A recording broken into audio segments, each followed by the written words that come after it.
Welcome in, everybody. Episode 1 of the UCLA Insider Podcast on Sports Illustrated with myself, Tom Cavanaugh.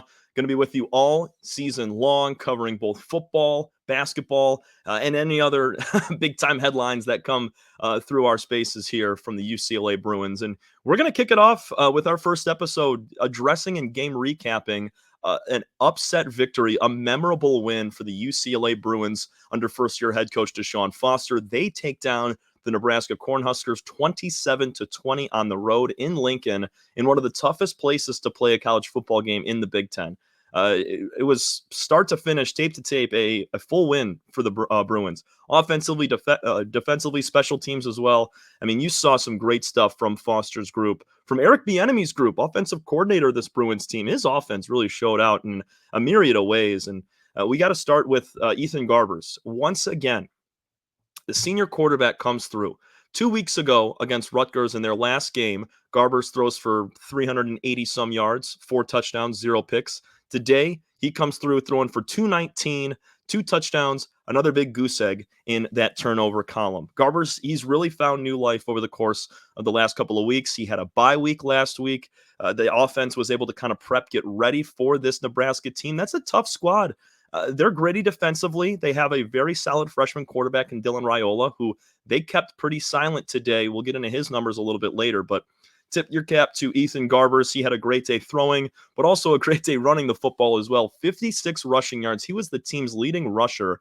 Ripped off a 57-yarder early or late in the second half.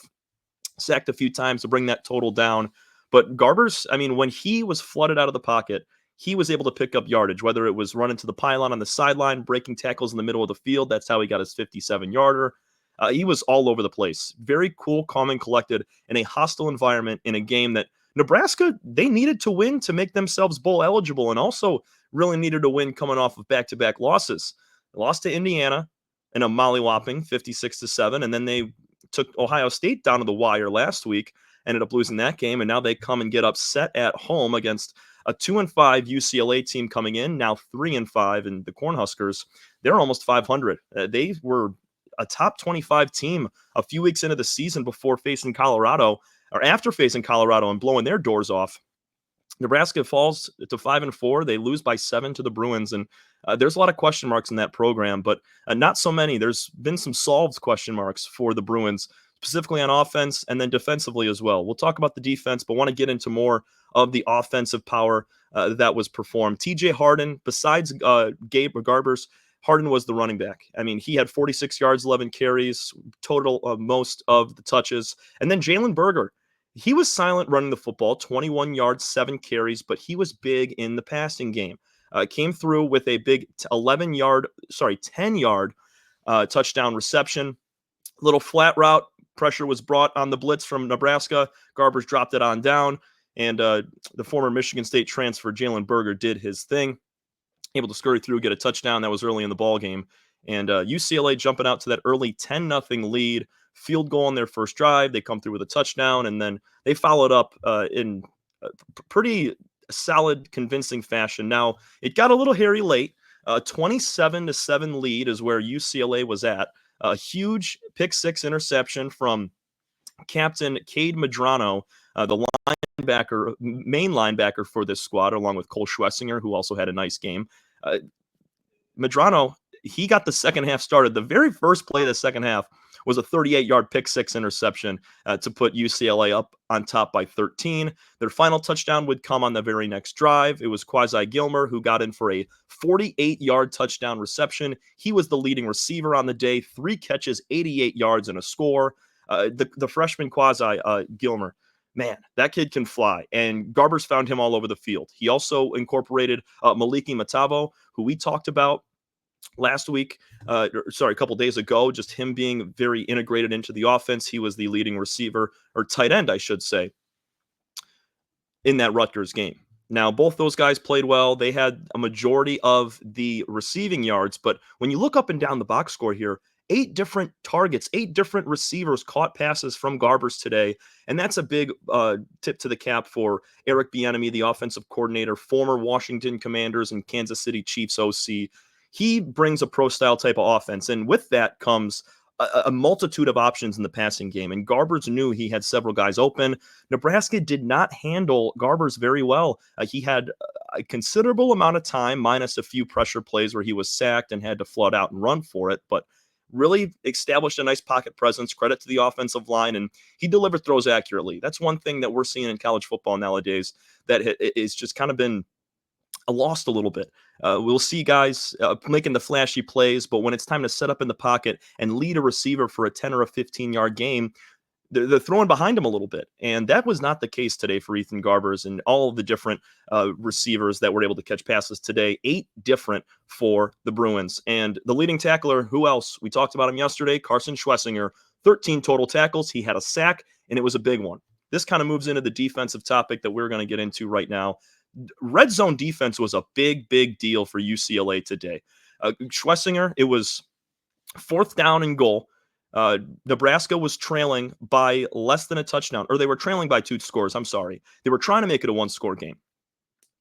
Schlesinger blows right through the middle of the offensive line, gets to Raiola, sacks him for a loss of 8, and they turn the ball over on downs. A huge red zone stop from the Bruins there. They kind of staved off the Nebraska offense for a lot of the contest. You go back to that opening drive that Nebraska had, it was a quick 3-and-out. You heard boos from the Cornhusker crowd after the first couple of drives just because they couldn't get anything going. Now, late, they were able to generate some offense, and they made it kind of a dicey game, and this is where the defense for the Bruins really stepped up. 27-20 game. Now, Dylan Raiola, he got hurt towards the end of that 4th quarter, so it was Heinrich Harburg, the backup quarterback for the Cornhuskers, who had to come in and lead a game-winning drive, or a game-tying drive. Potentially could have been game-winning if they went for 2, but it was Kalen Moore, man. Kalen Moore, a huge acrobatic interception on the final play of the game. Nebraska was driving. They had it in enemy territory. Harburg threw a ball up.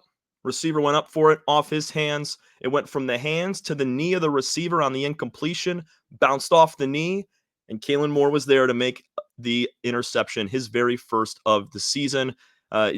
Incredible game-sealing win for the Nebraska Cornhuskers. It was the 2nd interception of the game, talking about Medrano's from earlier, the pick 6. And it was the 4th turnover for the Cornhuskers. There was, besides the red zone stop on 4th down, there was another in the first half where Raiola made an incomplete pass on 4th and long. And this Bruins team really stacked up when the lights were brightest. You're up by 7 points. You're on the cusp of blowing a 20-point lead that you had early in the 3rd quarter, and they stepped up. I mean, Kalen Moore diving. You got to check out that clip of Moore making the incredible catch. We'll try to tag it down low, but I mean, he's pretty much saved the game for them because there was still time on the clock for the Cornhuskers to go. They were finding open receivers, getting chunk yardage, and could have very easily tied that ball game, but another big thing, too, was the Nebraska Cornhuskers missed an extra point. They were down 27-13, or 27-14, I'm sorry, scored a touchdown, missed the extra point. So even if they wanted to just tie the game and send it to overtime, they would have won if they had made that extra point. So defensively, it was a really nice day from both the run-stopping game, holding the Nebraska offense to not a ton on the ground. Dante Dowdell, he had 17 carries for 61 yards and 2 touchdowns. Both of those touchdown runs were right inside near the goal line, so no super long 20, 25-yard runs. It was kind of a silent day, and 113 yards combined for the Nebraska rush game. Not too impressive.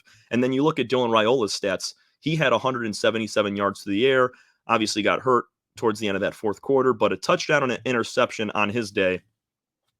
UCLA made it very tough for him throughout the entire contest. He was getting pressured hard, had been sacked several times, and the interception was blatant. I mean, he was looking in the middle of the field. You had Cade Medrano, who was faking the blitz, drop back in pass coverage, and just snuck it out immediately and took it back to the house. It was funny, too. Raiola tried to make the tackle at the very end. He dove at the feet of Medrano, and he just hurdled him, went into the end zone. Huge, huge touchdown. And that was really the difference. It was that touchdown and then the Quasi-Gilmer touchdown late that really decided this ball game. And credit to the Bruins for hanging on. After the ball game, head coach Deshaun Foster was on the field, and he was being interviewed on the broadcast. And he just said this team's resilient. Now, they committed a fair share of penalties. We'll talk about that in one moment. But they came through in a big moment. A 2-5 team really had struggled in several categories, specifically in the past defensive game. Had been giving up upwards of 300 yards passing, towards the bottom of that Big Ten conference rankings when it comes to pass defense, and they stood up nicely, only allowing 177 yards from Iola, as we mentioned. Harburg, he had 32 yards on that final drive, plus the interception. So a big job from the UCLA defense, specifically in the secondary. The receiving, they went for 209 combined yards, did the Cornhuskers, and to only put up 220 points on those 209 yards was impressive. And with the running game going for 113, Bruins came up huge. And one spot that the Bruins did show some weakness was on the penalty side of things. A lot of flags on the field for the Bruins today. 9 of them in total for 62 total yards. That's combined to just 2 from Nebraska. They had 2 flags for 15 yards. And when you look at those 9 penalties for UCLA, 4 of those were unsportsmanlike conduct calls. That cannot happen in a Division I college football game. And you could see the frustration on head coach Foster's face right after those penalties were called, and they were in big moments. Later in the second half, there was a situation where Nebraska was still held to no score. It was a 10-0 ball game. 4th and 10 coming up, and a post-whistle flag comes in for unsportsmanlike conduct on the Bruins. That gives Nebraska an extra 15 yards. They would later score on that drive. Later in the second half, a similar situation occurred. A 15-yard unsportsmanlike conduct penalty put them into the red zone. Later scored a touchdown. 2 more of those combined, sandwiched in the ball game. Have to eliminate those. And that can kind of speak to why this team record is where it is at 3-5 currently. I know they've won their last 2, but they started out in their first 6, 1-5. And I would say a lot of those comes from undisciplined play on those flags. Cannot have that happen. Cannot go for nearly 10 penalties in a ball game and still be able to come out with a victory. So that just credits the defense for being so darn resilient, even when they did have flags, penalties that were just unnecessary. A false start, a holding, those type of things happen within the game of play. But unsportsmanlike conducts that happen after the whistle, those are things that have to be cleaned up, and head coach Foster knows that entirely. There's one big stat that stands out to me as well, just looking up and down the box score here. 2 turnovers for Nebraska compared to 0 for UCLA. That is a major factor in the ball game. UCLA not turning the ball over one time is why they won this game. Nebraska had to go the full length of the field the entire 4 quarters. There was never a time where they had great field position on a punt or a fumble, interception deep in the Bruins' own zone to set up Nebraska for an easy score. They had to grind for their 20 points today, and a big part of that is obviously Ethan Garbers not throwing any interceptions, but also the ground game and the receivers hanging onto the football at all times. No fumbles occurred in the ball game for the Bruins, never coughed it up, never lost it. So you look at that, it's a big stat. The only stat was the flags that Nebraska beat UCLA on. About 35 more passing yards for UCLA than the Cornhuskers. Rushing, they had almost 20 more. The passing game, they had 10 more yards, but they didn't have as many first downs. UCLA had 17 compared to 21 from Nebraska. So that kind of tells me UCLA, when they did their thing, they did it for big chunk yardage. And we saw that from the Quasi Gilmore 48-yard touchdown reception. We saw that from a 57-yard scurry from Ethan Garbers down the field in the first half. Big stuff, being able to get those chunk yardage plays, especially on the road against a good defense. I mean, they're well coached. Matt Rule, he's been a former NFL coach. He took his Baylor squad before being the Carolina Panthers head coach, took them deep into the playoffs as well, or into a deep bowl game, top ranked as well. So well done from the Bruins to kind of stack up against a defense like that. And they played well when it comes to 3rd down conversions also, and 4th down conversions. 1 for 3 were the Cornhuskers on 4th down, and 2 of those we already mentioned, but they were big pivotal moments in the game.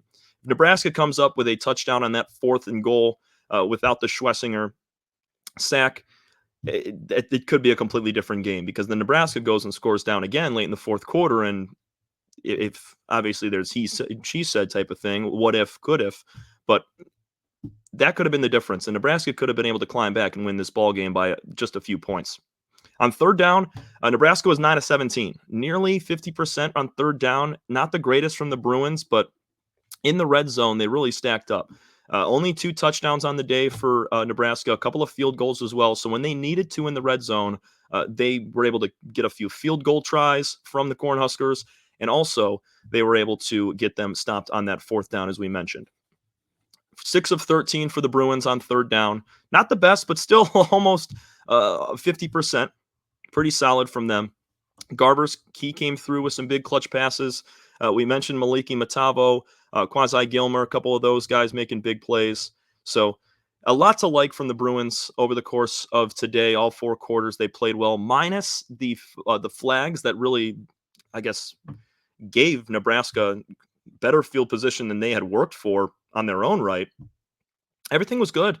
Garbers, I mean, he was 17 of 25 passing, had a few incompletions here and there. And then you look at the Nebraska side, they were 16 of 34, less than 50% completion rate combined between Harburg and Raiola. It's a big credit to the defensive secondary, as we've talked about it multiple times, but a lot to like from UCLA on defensive side, and then also offensively, they're really hitting their stride. So coming up, they're going to be facing the Iowa Hawkeyes, who are playing tonight. They're going to be taking on Wisconsin. That's going to be a good measuring stick test for both of those squads. Iowa, a couple of weeks ago, they were the number two rushing team in the conference. They got a very physical defense, obviously very well coached by Kirk Ferentz. They have a new offensive coordinator that came over from Western Michigan, coached with the Green Bay Packers. He has rejuvenated that offense. Quarterback Cade McNamara, he struggled at times, had a crucial loss to Michigan State a few weeks ago, but their running game is very solid, and they got a bunch of guys that are going to be able to cause problems for the Bruins. So it's going to be all about that run-stopping game for UCLA to be able to stymie the Hawkeyes and create pressure for McNamara like Michigan State did, because I mean the Spartans a few weeks ago, they did a really nice job they didn't sack Cade McNamara, but they got to him quickly, and he was able to just get the ball out inaccurately and get it out quicker than he wanted to, which led to not one first down in the first half. Iowa, when they are pressured at times and a good defense is facing them, they turn into the Iowa of old. So that's exactly what head coach Deshaun Foster and the rest of that group wants to try to instill in their guys going into next week. And UCLA riding high. I mean, as we mentioned, 1-5 to start the season. They come out with a win against Rutgers. They hit the bye week, prepare nicely for a Nebraska team, and that's back-to-back road Big Ten wins. Something you don't see very often unless you're a top team in the conference. Very well done from UCLA. Just in their first year in the Big Ten, being able to get a statement win like this against Nebraska, a storied program in the conference, that's really major. So I want to give a huge congratulations to that entire program for getting a big win. Glad to watch that whole game because, boy, it went down to the wire. Huge play from Moore on that interception at the very end of the ball game. A couple kneels sealed it, and UCLA earns a 27-20 win over Nebraska, earning their second Big Ten win of the season, second Big Ten win ever, as they are part of the conference. They move to 3-5. They will face the Iowa Hawkeyes next week, and Nebraska falls to 5-4. They have lost 3 straight. Thanks so much for tuning in today on the UCLA Insider Podcast on Sports Illustrated. My name is Tom Cavanaugh. I want to say so long. We'll see you tomorrow. Thanks so much, everybody. Have a good night.